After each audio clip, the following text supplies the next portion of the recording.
Welcome to another episode of My World to Travel. Today we're going to cover the California series. Joining me today, as always, is Christina Turini. Christina, how are you doing? I see you got a lava lamp here. I got a lava lamp. I'm feeling the California love. California needs a lot of love right now, and I'm shedding it all her way, our Golden State. So today we have two guests. First, we have Lindsey Graff with Preferred Hotels. She has lots of properties, and many of them are in California, so let's invite her in. Fantastic. I've known Lindsey for a while. She's worked in many various hotels, a lot in California, and actually also Dubai. So there she is. Hey. Hey, Lindsey. Hi. I was doing a brief introduction. I was like, we've known each other for many different jobs. You know, I didn't have the opportunity to visit you in Dubai, but I probably didn't know you then. I don't know if we had met by that point. I feel like we met during my time in Seattle, but prior to Dubai. But regardless, we can definitely go together at some point. And our last guest is Steven, who I've had the pleasure of drinking lots of wine with. And so let's just get him in and see what he's up to. Not too early for wine, right? That's right. No. Hello. What do you think? What do you think is in here? That's right. Hey, Steven. Good morning, everyone. Hi. Hello. How's everyone doing? Doing well. We're great. Yeah. So this is we're doing a series on California road trip, and again, the My World to Travel is a platform where travel professionals can share, speak, and inspire people to think about travel and just find out how awesome we all are. So Steven, you mentioned like nature, and we're talking about road trips, and that's one of the reasons why I think especially in COVID and in general, always, I love a good road trip. What are your guys' some of the favorite? Do you have a favorite road trip? Do you have a destination you go to a lot? Well, for me, first off, California is great for that. Love this state just because the topography, as you travel up and down from north to south, it changes so much that it's beautiful. So no matter where you kind of go in California, it's great. I personally, over the last, I've been out here 12 years. I've gone up towards Oregon more than a few times, but I love the views of just driving through redwoods as you go up along the coastline through like Redwood City, Crescent City up that way. And then all of a sudden it just changes over when you get into like Southern Oregon. It's just like these giant evergreen redwoods, not redwoods, but evergreens that you kind of go through. But I love that whole area, like near Crater Lake, where you have about 100 different waterfalls in Southern Oregon. I mean, I love that. So driving up through Northern California and then looping back down through like kind of the valley area, kind of behind where you live, Lindsey, up that way, where my properties are, for example, like on the Pacific Coast Highway. Love it. Nothing can beat that. That drive, just looking at the ocean, unbelievable. Just also just history, by the way. I mean, I grew up in a family with 5 kids, and our parents drove us everywhere when we were young too. So it wasn't something where I flew on an airplane. I didn't fly on an airplane until I was in college, and then that's when I took my first trip. But that was what it's about, like driving from New York down to Florida, stuff like that. And it was day-long trips, but hey, it's fun. I love it. I think it's great. Yeah, similarly, I grew up in Idaho, and my grandparents, both sets, one was in South Dakota, one was in Minnesota, and that was our typical family vacation. All 5 of us pile in the car, and we would take 2 days to drive to South Dakota from Idaho. So all through Montana, and definitely some beautiful country out there, and some wide open space, incredible scenery. I think that we're so fortunate here in California and all the way through up the Pacific Northwest with our scenery. And you have so many different contrasts, is what you were saying, Stephen. Even where I live in Napa, it's amazing. You have, I'm surrounded by these beautiful rolling hills and vineyards, and within 1 hour, I can be out at Bodega Bay looking out at the Sonoma coast, which is a completely different scenery. And then vice versa, within, 2.5 hours, I can be up in Tahoe, right in the midst of all the mountains. Also completely different. So we're so fortunate where we're at that we have so many great driving destinations to be able to get to. And to piggyback on what you're saying, Stephen, I recently did a California road trip, and it was a fun itinerary. We started here in Napa. We drove straight down 101 to Santa Barbara. So it took more of the freeway quick route to just get there. But then coming back, we took the Pacific Coast Highway of 1 and really was able to stop and, pull over into these fun little, picturesque places to take some photos or little towns to grab a coffee. And it just created such a great experience, both to be able to have like the quickness, but then also have the scenery. And not to say that the Highway 101 is not scenic, but certainly driving along the coast there, you have so many great views and just the cliffs that drop off basically into the water there create such an amazing scenic for like miles. So it was a really, really special trip. Well, and Andre, you talk about, we were talking earlier about recharging all of our devices when we have these rolling blackouts. Sometimes I feel like just a small little getaway will be enough to recharge and reset my life and just put it in the direction that it's like a little bit healthier. My favorite, I would say, is Cavallo Point. It has a spot in my heart. I met my husband when we were living in Sausalito, and that place with the fog that comes in. And then you have, the modern and you have the historical areas. And I got to say, to me, they're doing one of the best jobs in COVID times of sanitation and protocols. Everyone's really stepping up their game, I have to say. But seeing what they're doing, taking the picnics out and giving guests opportunities to dine in a different ways. It's really exciting how proactive and creative everybody's being. But that's probably that one tugs at my heartstrings because you feel like you're further away than you really are. Yeah, that is a great spot right at the edge of the city there. Yeah. People don't even know how to get there. They're like, it's there, but where is it? Wait, is it? Well, right. It doesn't matter. You don't need to know how to leave. You just stay there. What about you, Andre? Where's your favorite or special spot to go to? Before COVID, my go-to getaway was the, Fairmont Sonoma Mission Inn because for the spa. I'll just live in the spa for 2 days and then come back. For me, sometimes just a good, trip down the coast, even on the 5 sometimes, just driving down, putting in some tracks, and that recharges you already, that clears the head. Since I can't go to a sauna, which is very hard for me, very hard. I dream about it. I've thought about installing my own.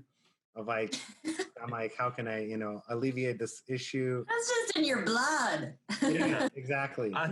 Andre's so funny. He comes and stays at my property, and the one thing he calls me about, he goes, your sauna, you need to add windows in your sauna so you can look at the ocean from that's the one thing that he told me. I was like, what you said earlier, Christina, by the way, was one of the best things ever. Emotional connections to the properties that I've stayed at in the past are the ones that I remember the most and the ones I tell the most about.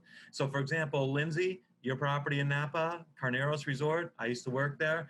I got engaged at that property. It's got such a special connection to my life that if anyone ever asks me, hey, we're in Napa, I know you have some other properties up there too, but for me, it's that property, And then it's like Ventana, just having spent my honeymoon there and my anniversary coming up in November, I'm actually going to be glamping there with my wife. So it's like things like that. It's just, we remember those things. It's just that connection, but love it. But you guys have great properties for road tripping, and how they adjusted for COVID realities? Are more people driving up? No, number one thing I would say is, first off, California probably has one of the largest economies in the U.S., right? It's probably, if not the largest. And what that means is you have so many people here in California that still want to travel. Everybody wants to travel, but we have more of it here. And everything, like we've been saying, it's within driving distance. And usually that drive is lovely to begin with. So you have a lot of people right now that probably don't want to jump on airplanes. And I know it's coming soon. We have seen a few guests that have traveled in. But for my properties, 95% of everything has been people who have driven in. So even prior to all of this shelter in place and the whole COVID situation, 50% of my business at Ventana, Big Sur, and Carmel Valley Ranch was from California, whether it was from wine country, from the Bay Area, from East Bay, from Central Coast, from LA, San Diego. 50% of everything was coming from those areas to begin with. Right now, I would say probably 90% of everything is coming from within state. We've had a few families who have flown out from Florida, from Chicago, from Boston, New York. We've had a couple, but predominantly everyone, it seems like, where are you from? Santa Barbara, Malibu, LA, Orange County, San Francisco, just away on a short little weekend here. We just need to get out of the city. It's just been tough on us. So that's kind of what we're seeing. And I'm going to guess, Lindsey, you've probably seen the same thing with a lot of your properties here in California, right?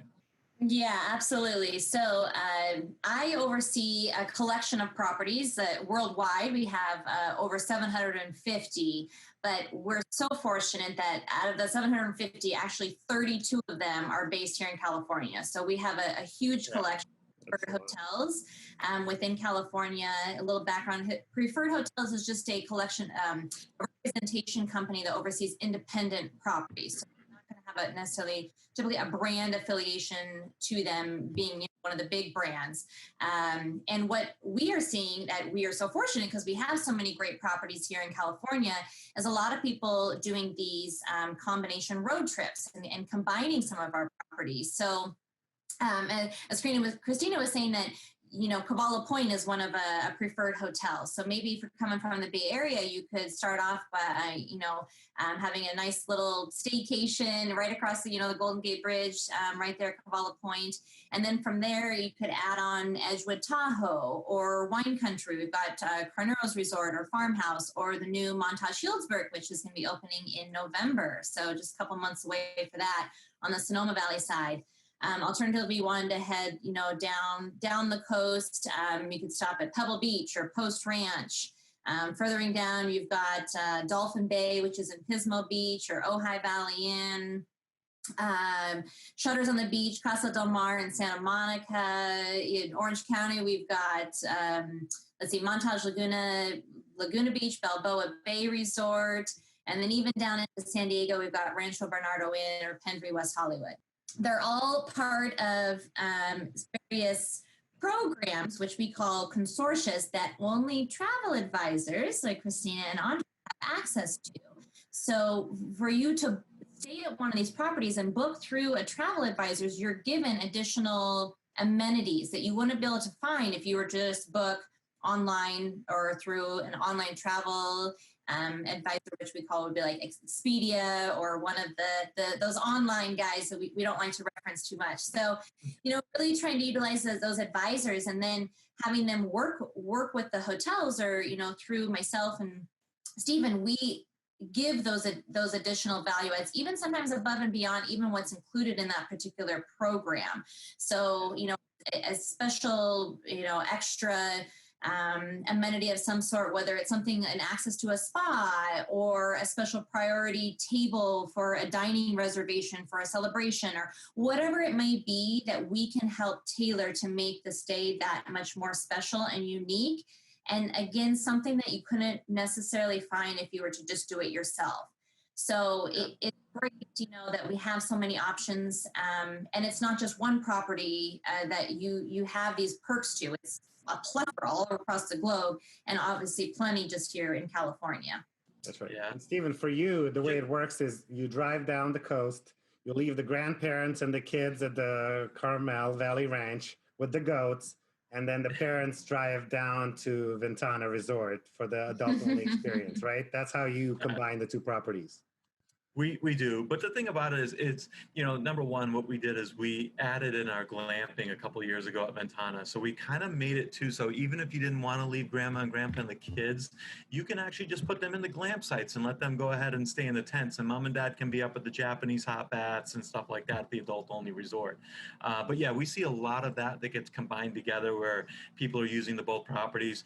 They're on the same path. So if you're going to be driving down the coastline, it's easy just to stop in at Carmel Valley, then continue down the coastline and hit Ventana. But it's funny. I mean, I'm not based on property, but it's similar to what Lindsey was just saying. It's we don't like to reference those online companies, but whenever I'm there, I ask every single guest. I'm always like, so how did you book your room? How did you find this place? And it's funny. You'll hear a lot of people say, oh, I did all the research. I went online and I did all this. And I was like, have you ever thought of using a travel advisor before? Just to me, that's the most valuable thing to me is my time, right? So if I can find somebody else who's already done all that research and knows all these neat little kind of hidden away spots, I'm going to utilize that. And then I'm always, the question I always ask them is, I'm like, so what rate did you pay? And then like, oh, I paid this. It was the best rate I could find. I'm like, the travel advisor that I use would have gotten me that exact same rate, but I would have got $100 resort credit. I would have got breakfast included. I probably would have had a bottle of bubbly nice and chilled in my room, ready for me when I got there too. So it's just funny. A lot of people don't really know the travel advisor community very well, and maybe just haven't had the opportunity to use one in the past.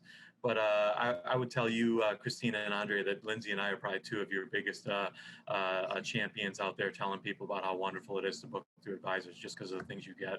Plus, it's. I think that there's this stigma out there that whenever I tell people about my role and what I do with for my career in regards to working with the travel advisor community, and those are my clients, people are always, a lot of times their answer is they still exist. And it's amazing that there is that response, because what we see, of course, Steve and I, like it's a huge part of our business model within hotels.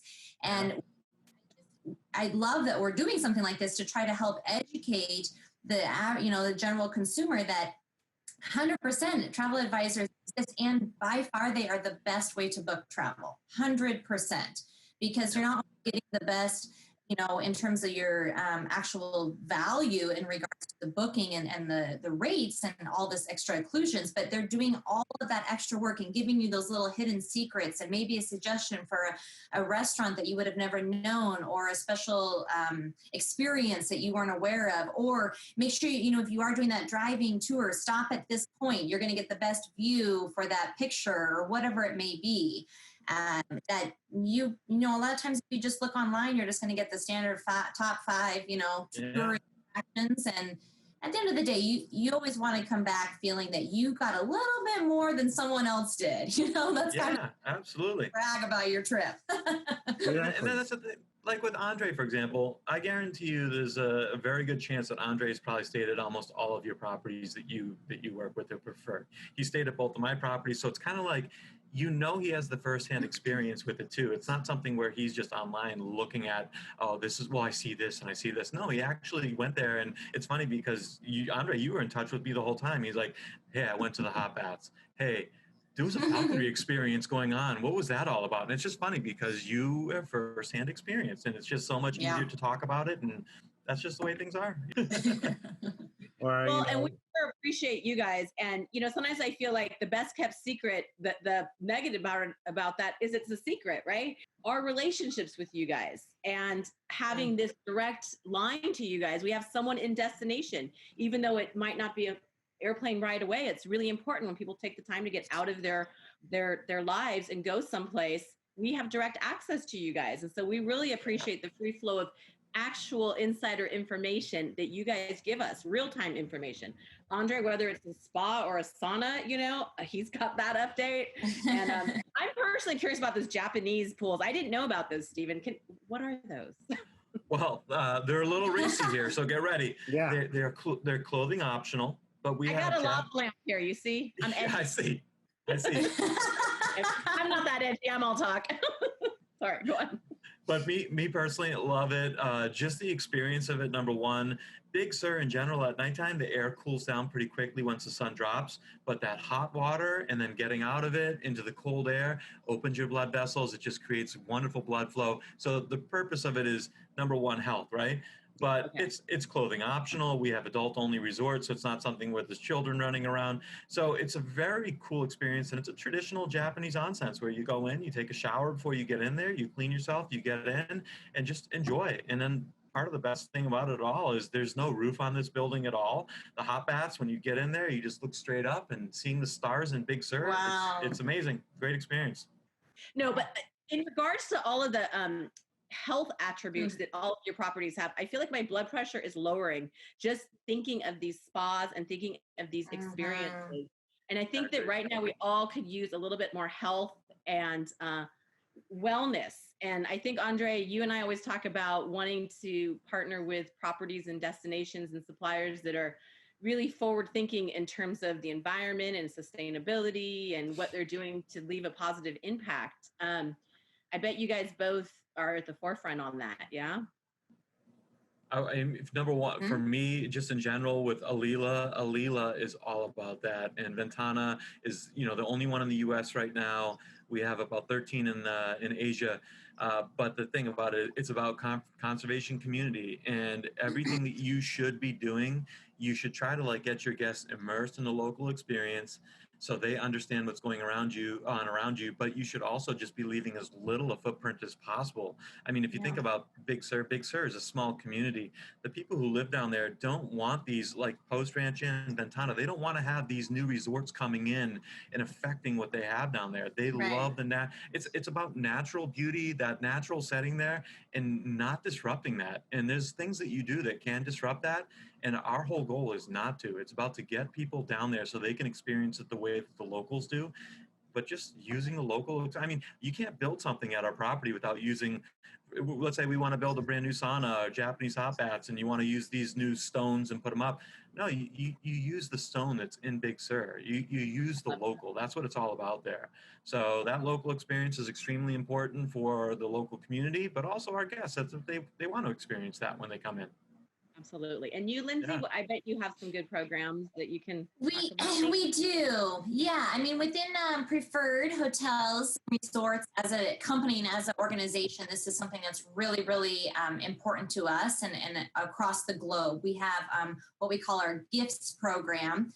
And we partner with several different organizations that, will help give back to the community. Some of my favorites, one is called Clean the World. And what they focus on is actually taking discarded soaps and, various products that you would find that maybe you just don't utilize the full amount of, and they repurpose them and reuse them to either give to underprivileged communities, or they'll recycle them and make new soaps out of them, for example. And we actually have a couple of our hotels that participate in this program, one of which is here in California, the Fess Parker Country Inn and Suites, which is an adorable little property, 17 rooms in Los Olivos, which is just right outside of Santa Barbara. So a different kind of wine country, but extremely beautiful area as well. And it's a fun little inn. It's actually it's the Fess Parker, the actor who played Davy Crockett and so forth. It's his family's property, and they also have a winery, and they have a whole community there. There's also another company that we partner with that's locally based here in Napa that's called Wine to Water, and they focus on bringing sanitized water to underprivileged villages. So they'll create wells and systems in third world countries that typically they have to travel miles a day just to get clean water. So that's just a couple of many that we work with, and we really try to get all of our hotels to partner with us with those particular programs. Of course, a lot of our hotels have their own programs that they work with, Montage International being, one that's very focused on sustainability and environmental efforts. It's always forefront. It's always top of mind. Of course, wellness is another one of those. Everyone's always been focused on those great spas, as we were chatting about, but more of like an overall wholeness. What wellness is as a component then to carry you through life, and whether it is obviously connecting with nature and understanding the local environment, and taking in all of that, more than just the typical food and wine experience. And I think that hotels are focusing on that as well. So, I mean, there's plenty more, but those are definitely two that are incredibly important right now. There was a time when somebody would ask me, excuse me, Andre, what's the thread count on the beds I'm going to be sleeping with? I don't sleep in anything less than 600. And now, more and more like, is it farm to table? Is it, is it plastic? Does it, less plastic? Do they recycle their water? You get all these questions, It's the luxury initiative that people care about now. We're so lucky too, Andre, just in California. I mean, I grew up in New York. I lived in New York City for many years, and I don't know how many times I actually saw a garden besides walking through Central Park and things like that. But in California, it's very different. If you're not utilizing what you have around you, it's just foolish, right? So, for example, absolutely. And that's the thing. Like when our guests come in, they may have like a little appetizer at Carmel Valley Ranch of some golden beets and whatnot, and they're like, "Where did this come from?" And then they're like, "Well, you just checked in later on today. You should probably walk down to our organic garden and take a look." And it's just great, because if you're not doing that, you're really missing opportunities. And that's exactly what we do. We try to utilize all that, whether you're growing your own grapes, make your own wine, or your own food to just go right directly onto the tables in the restaurant. Yeah. So Lindsey, when you were driving down the coast, first of all, did you notice anything different in your properties because of COVID? How was your experience? And what music were you listening to as you're driving down the coast? I am a big 80s fan. On a trip this last weekend, we rented a car, and I was going through finding the stations, and it was about 3 songs in. My boyfriend Jay, he's like, "Well, you certainly found your station here." Even it was the local 80s station. So anything 80s is definitely what I'll be listening to. But yeah, in regards to our hotels, so I was fortunate. We drove down to Santa Barbara. We stayed at our Hotel Californian, which is a great resort located right there in the funk zone, walking distance to the beach, walking distance to the town, a lot of the great restaurants.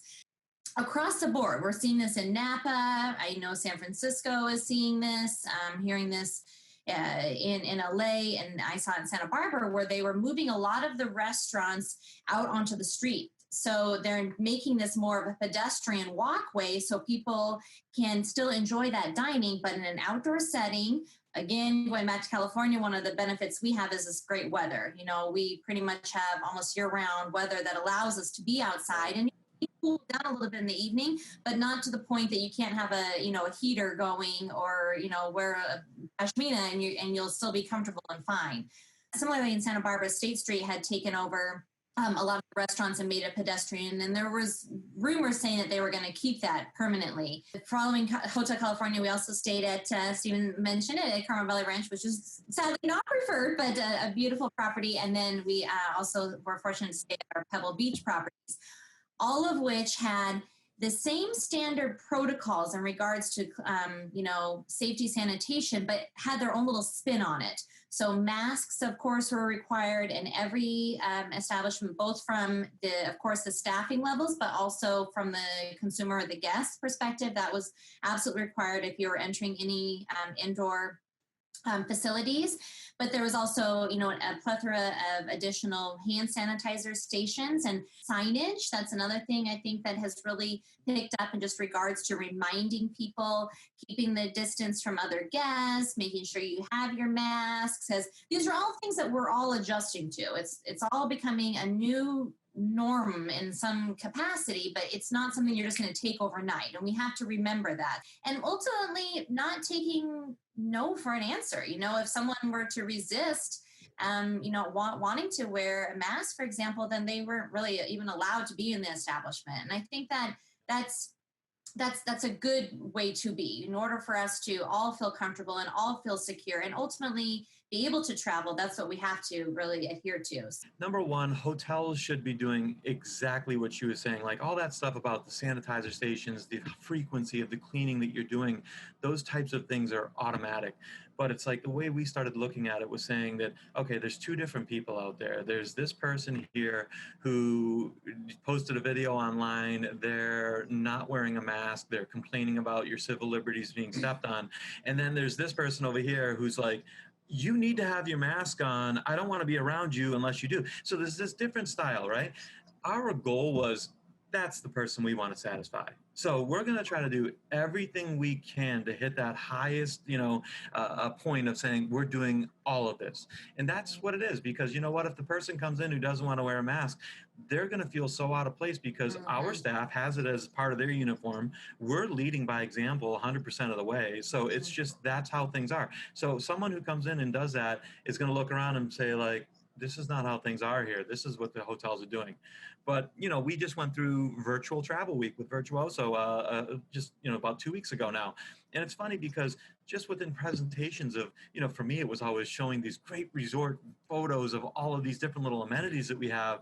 But I started talking about ventilation units in our suites and our HVAC system and heating, and just how everything was an independent system. And I had advisors going, wow, that's really great. That's awesome. You're not breathing recycled air from it. And I was like, yes. And I was like, I never even thought about that ever, like prior to this. I was like, why would I ever bring up this in our thing, So things like that were just super neat. And, for my properties in general, I'm just fortunate. It's like we were pretty much built to be socially distanced to begin with. We just have Carmel Valley's 500 acres of land. Ventana's 165. But you're not going to find an elevator on property. You're not going to get into an elevator, walk down the hallway, go into your room. You're not going to find that. You're going to walk in from the outdoors into your room. So stuff like that, I started looking at, how am I going to present these properties? And it's just a new world. It's like my presentations have changed completely, but it's all in a good way. It's kind of, I feel like we're delivering things that guests have already wanted, during this time, but it was like we already had that set up. Now, Stephen, when you drive up to the resort, do you take a different route, and what do you listen to? What is your go-to tracks? I'm a classic rock guy from the 80s. So for me, on my iPod, as soon as I turn it on, usually it's Pink Floyd. I love Jimi Hendrix. I love Eric Clapton. So it's more that classic rock for me. But I'm different. It doesn't matter. I can throw the radio on. My wife likes different stuff. She wants to listen to some hip hop. We'll throw that on. It's always different. But if I'm in the car by myself, it's usually Pink Floyd. That's kind of my jam. The whole album, right? Not a song. Yeah, straight through. Yeah. And I just drive straight down the 101 heading down to Carmel Valley. Once I'm down there, I mean, it's automatic just jumping over to the coastline. So for me, driving down to Ventana, you have to take the PCH, that Pacific Coast Highway. If you've never done it, it's an amazing drive. And it's just funny because I've had people who stayed at Carmel Valley Ranch before, and I was like, well, why did you choose this hotel? They're like, have you ever seen that show on HBO? And I'm probably going to butcher the name here, but Big Little Lies or Big Little Liars or something like that. And I was like, no, I haven't seen that. They're like, well, they drive over that bridge, the Bixby Bridge down in the PCH. And I was like, yeah, I know the bridge. And they're like, you need to watch the show. And I was like, all right, I'm going to check this show out. So I started watching it, and it's like in the opening of the show. And I'm like, I love this show. I love it. If it's bringing people to my properties, I love it. But things like that, I mean, for me, if I have any opportunity and I have the time, I'm always going to do that coastal drive. And it's just funny because you can go from San Diego all the way up the coast, all the way past my properties, through Half Moon Bay, up Santa Cruz, all the way into the city. You can go over Golden Gate Bridge, and then just keep on continuing all the way until you hit the top of the state up by Crescent City. So for me, that is the only route to take when you're traveling in California. Yeah. If you can take that coastal drive, do it. Yeah. Christina, let's talk about your musical taste. For the most part, anything I can sing to. I love singing in the car, but my favorite is Luciano Ligabue. He is, you may not know him. He is. Wow. Oh, I don't. No, that's a new one. Yeah. I had actually planned a trip to Italy in September to go to his 30th anniversary concert. He's like the Bruce Springsteen and U2 all rolled into one in Italy. I mean, he is the biggest guy you've never heard of. Luciano Ligabue. Google him, and he is U2 and Bruce Springsteen, and he just, he's wonderful. There's my dog, sorry. There we go. What about you, Andre? I like the full album experience. I'm not a skip ahead. Definitely lots of U2 albums, but I also like some, Daft Punk, electronic music, hip, kind of like 80s disco. Yeah, and if there's somebody there, good sing-alongs, just that's therapeutic to scream out some lyrics while you're driving in the car. But the music part is definitely important. Now the other important part that we haven't covered is the lifelong gas question. Is that how low do you let it go?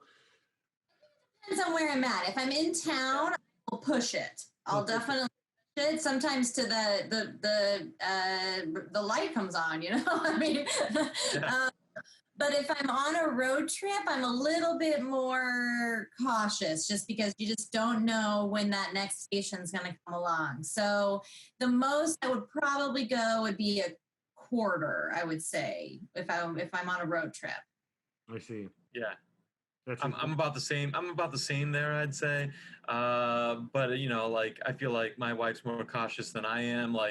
I will just keep driving sometimes, and then I'll hear the beep of maybe 20 miles up. I'm like, oh, I should probably get gas soon, Whereas someone else peers over every once in a while and says, we should probably fill up here, But, good for Linda. Good for her to keep it. I mean, it's true, both on the 1 and on the 5. I do need that.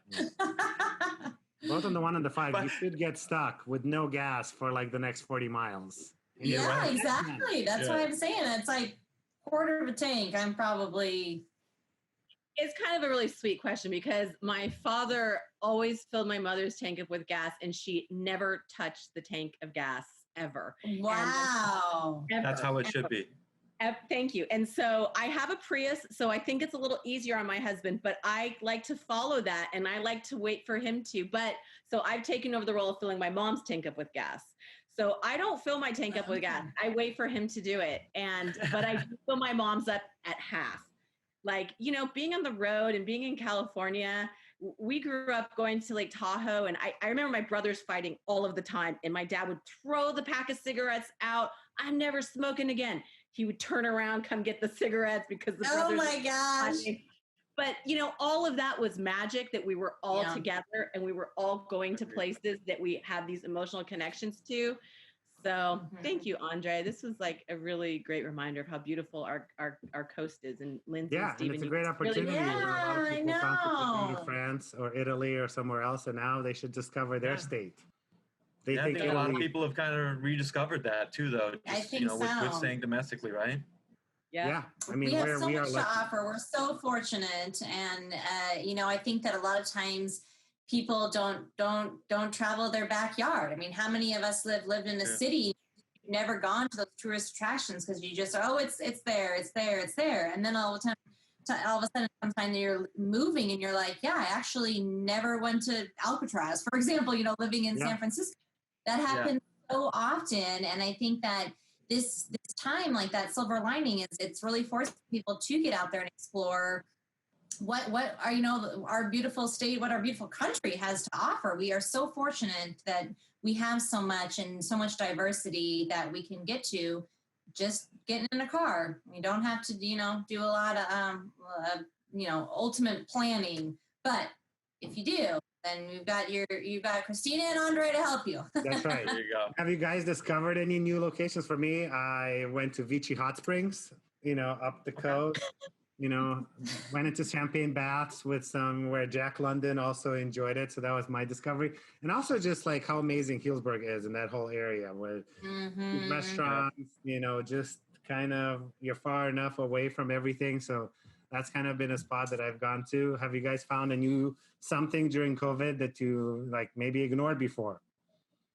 Yeah, we actually did early in June. We went and did a camping trip out on the coast, and it was north of Jenner. I'm blanking now on the exact name of the location, but I had never been to that area. And growing up in Idaho, we camped all the time. That was our family vacation. We didn't do a lot of extensive traveling. It was camping, and so I am very accustomed to that, but it's more obviously mountain camping. And that was my first time doing a coastal camping trip. And it was so special. We did crabbing, we went out with some friends and they had a little Zodiac and we went and did the crab pots and pulling those up and had a big crab feed right there on the beach. And it was so beautiful. And again, an area that I have not experienced. And it was like 2.5 hours from us. I mean, it was nothing compared to,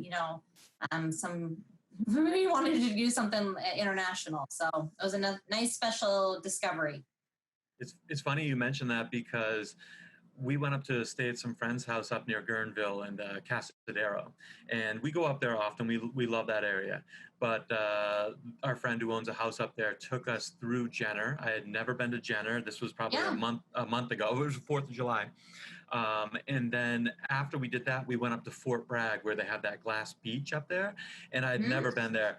Unbelievable. Loved it. I thought that was really great. Other things just in our neighborhood that I went down to Big Sur and I had never been to Pfeiffer Beach before. And going to Pfeiffer Beach in Big Sur, they have these purple sands of Big Sur. And I had always heard stories about it and I was like, what's this? There's no way the sand is purple. And I actually went there and there's like purple sand. And I was like, holy cow, this is pretty neat. So just finding some neat little things like that has been kind of cool. And but Jenner and Fort Bragg, beautiful. That's right. Christina, have you discovered anything else? Well, I wanted to take Alessandro up to my alma mater, Humboldt State, and I wanted him to see everything that had to offer. But we also went a little bit further. We went to Trinidad, and they have the beautiful Sequoia Avenue of the Giants drive where you're like I think this is what you were talking about, Stephen, up that way. And you're going in and out of all of the gold growth redwood trees. And it's just magical. All the forests up there. Trinidad is on the water. And if it's a clear day, it's just stunning. It's just stunning. Yeah. Gives me goosebumps when you drive that coastal area and then all of a sudden you hit these giant redwood trees that you're just kind of you're like, where did this come from? It's just unbelievable. You feel very small, and it helps during these times to feel small sometimes, to humble yourself, right? I gotta wrap this up. But thanks you guys. This was great. I really enjoyed it talking to you. Thank you for and setting this hopefully up. we inspired a bunch of people to road trip and discover their state or visit our state, because it's a great time. Absolutely. Well, thank you so much for facilitating. It's nice to chat and re-inspire all of us to do some more exploring. That's right. Yeah, and we don't get a chance to catch up enough. So Lindsey, it was nice hanging out with you for a little while. And Christina, thank you. And Andre as well. That's right. Likewise. Yeah. Right.